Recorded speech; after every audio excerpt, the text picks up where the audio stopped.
I'm here with Lavina Ray, the 2020 recipient of the Histotech of the Year Award. This award has been given every year since 1975, and it's one of NSH's most prestigious awards.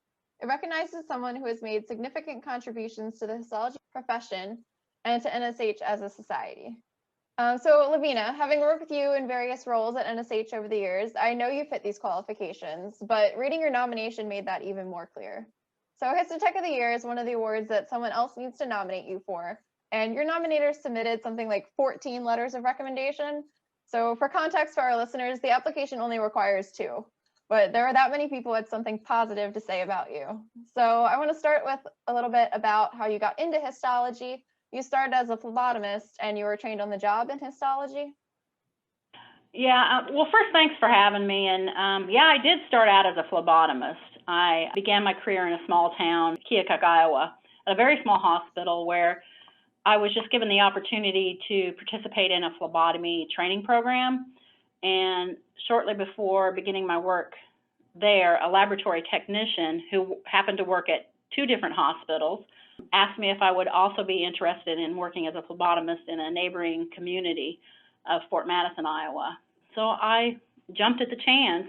Although it was a little bit of extra work, working a full and a part-time job, it led to an opportunity to be trained as a histologist in the hospital in Fort Madison, and so began my histology career. It was kind of my lesson 1 in hard work pays off. It's pretty fitting that you were the Histotech of the Year for 2020, as 2020 has been the year of COVID, and you're actually in your position right now doing work with COVID studies. Is that right? Yeah, we are. We have been working on COVID-related studies from the beginning of this pandemic. Our team, highly dedicated scientists. We've been working here at Southern Research just really on a crucial piece of the fight against COVID. You know, for many years, I've kept 5 words kind of as my guiding principle, and I share them with my team for their approach to their work.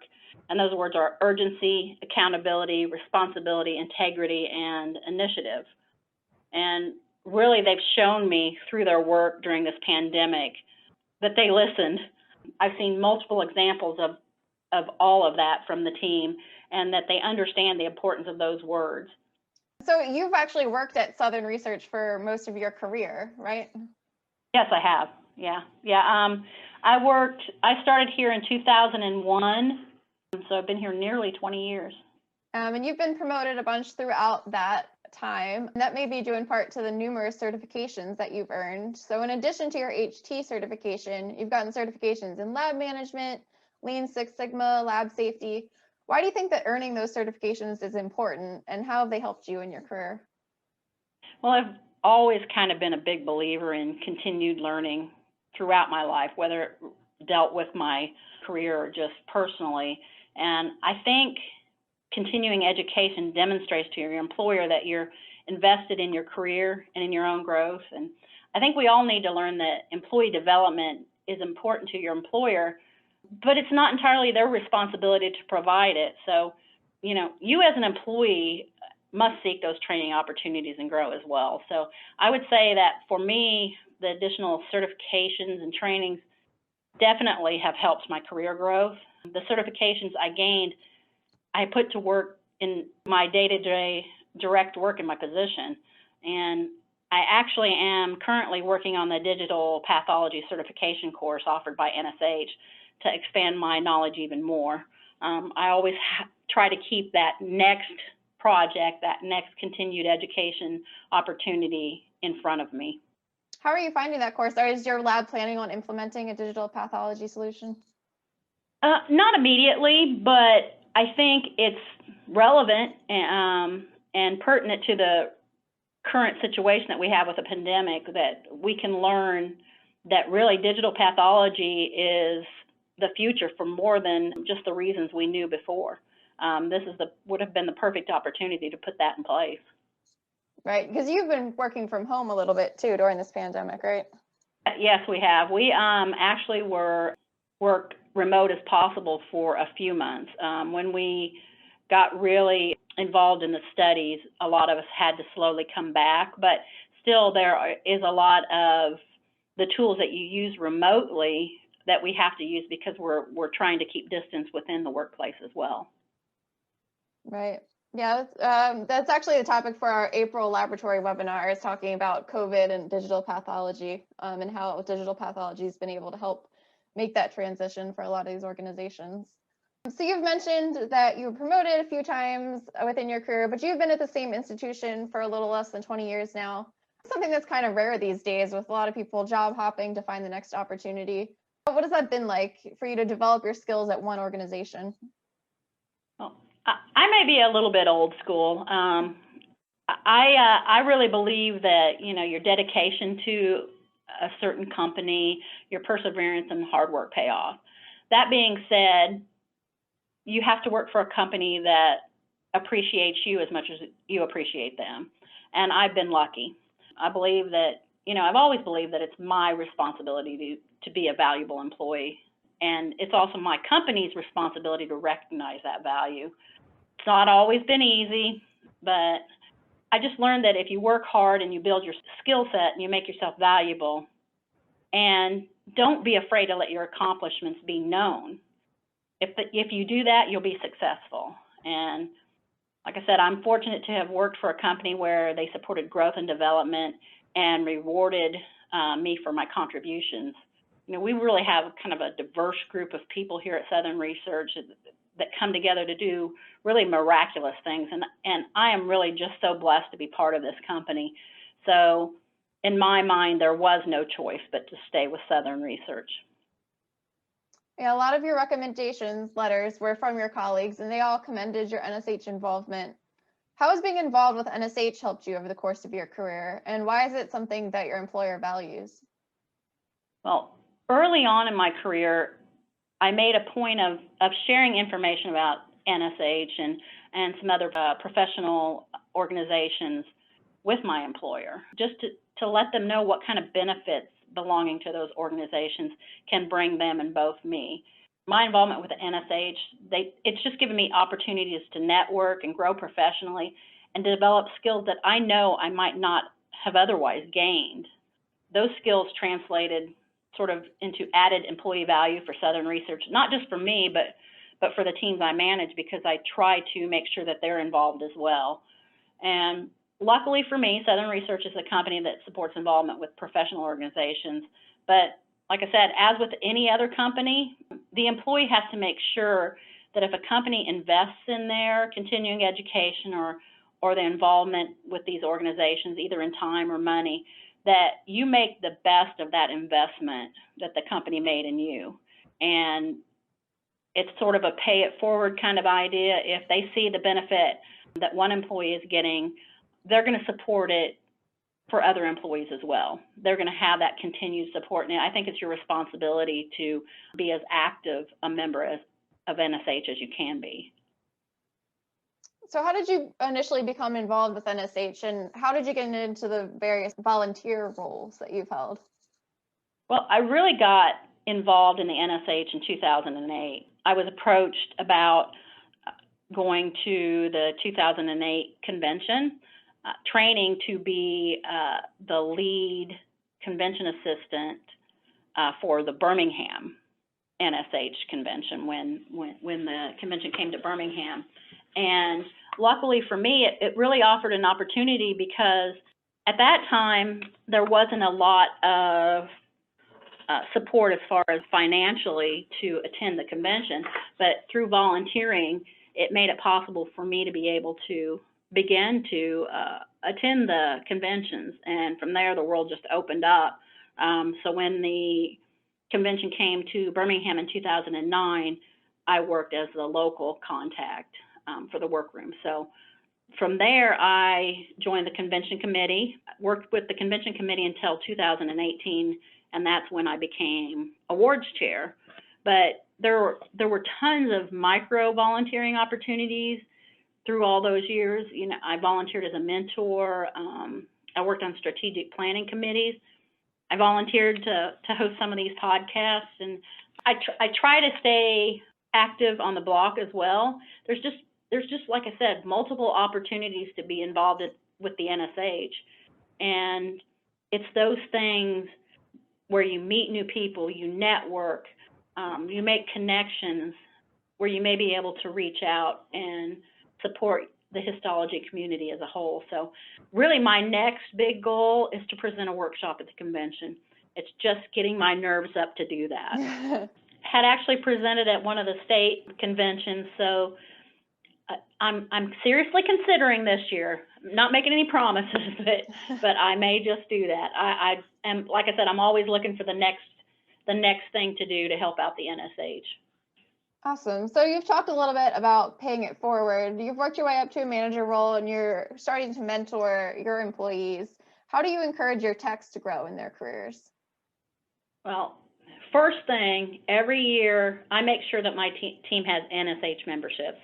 Our company pays for their memberships, and I try to make sure that they use them. I try to help them to become involved and work them toward the path of volunteering.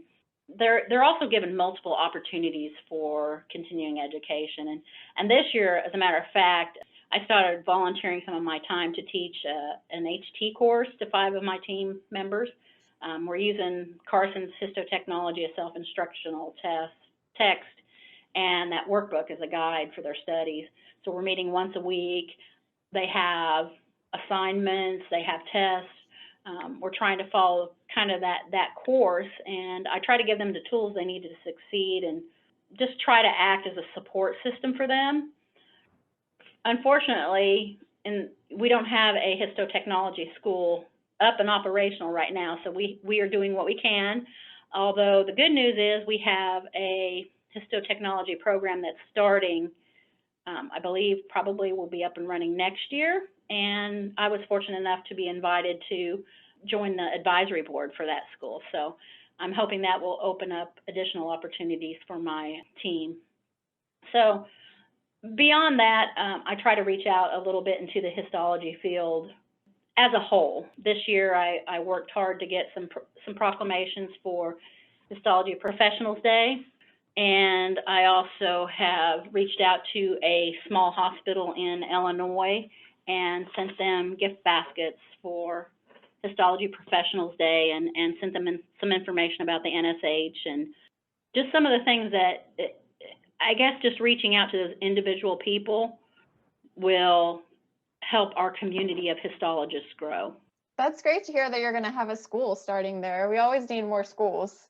Yes, I'm excited. I've been kind of helping them in the planning phases, and as have many of the other histotechnologists here in Alabama, to show the need in the South for some of these programs. So I'm really excited about it. That's awesome. So what do you see as the most important skills for your techs to be developing? Where do you think that the future of histology is headed?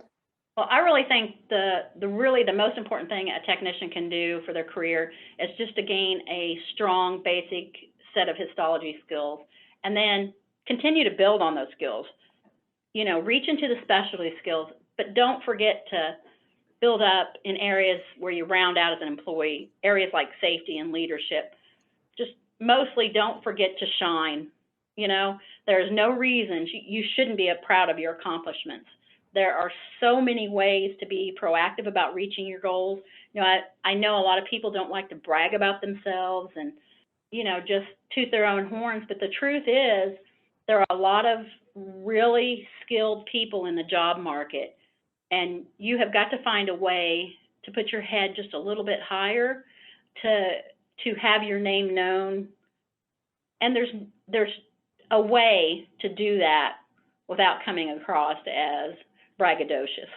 Do you have any advice for someone who wanted to apply for a scholarship? I would just say think of the end goal. You know, if you have a goal that you want to reach, you want to take a course, you want to attend a symposium convention, especially with these educational scholarships, go out there and talk to the people, talk to your mentors, talk to your supervisors, get letters of recommendation, reach out to your NSH community. Don't be afraid to send letters to people that you have worked with in the past. It's just, think of it as applying for a job. It's the same set of skills that you need to put together that nomination packet. And again, I think just being aware of there's nothing wrong with talking about your accomplishments. I think sometimes, especially women, tend to not want to brag. Like I said, it's not really bragging, but they tend to not want to talk about the things they have accomplished. We tend to talk about more about the things we want to accomplish. You know, look in the rearview mirror, put it together, apply for these awards and scholarships that we have. And for those people out there who know people who are deserving, be proactive and reach out and nominate them for the awards and scholarships. You'll be surprised how much that's going to add value to their career and to them as people. So that brings me to my last question, actually, Lavina. So we were not able to present the Histotech of the Year award to you in person this year, but we were able to surprise you during the virtual banquet. And that event was a lot of fun, and I was humbled to hear what these awards and scholarships have meant to the people that received them. I know Lena Spencer, in her acceptance of the Histotech of the Decade Award, said that she didn't know where she fit in among the legends who had been previous recipients, but she felt that she was a cheerleader for NSH and the profession, always raising awareness and promoting histotechnology. So I want to ask you, as the Histotech of the Year recipient, there have been some amazing recipients of this award as well. So what do you see as your role and how you would like to be remembered within the profession? Well, first, I'm even honored to be mentioned in the same breath as some of those former recipients. And because of that, I think I feel even more of a responsibility than probably I did before to promote my profession, mentor future histotechnology professionals. And I guess I just want to be remembered as someone who was the reason someone either discovered histotechnology, or I would like to be the person someone mentions when they reflect on someone who maybe made an impact in their career and life. And for me, that's the important part. And I'm really proud to be an NSH member and a histotechnology professional. And I know what that can bring to you in your career. And I just want that for other people as well. Okay, Lavina. Well, I know we will continue to see a lot more of you in your career and within NSH, and I look forward to hopefully getting to see you again in person in Reno in 2022 and virtually this year. So in the meantime, I'd like to encourage our listeners to nominate someone for the 2021 Histotech of the Year. It's a great way to recognize a mentor who's making a difference in the field. Yeah, agreed. To anyone listening, please nominate a worthy individual. There are lots of them out there. You're going to make a world of difference to the histology community and to them. Thank you.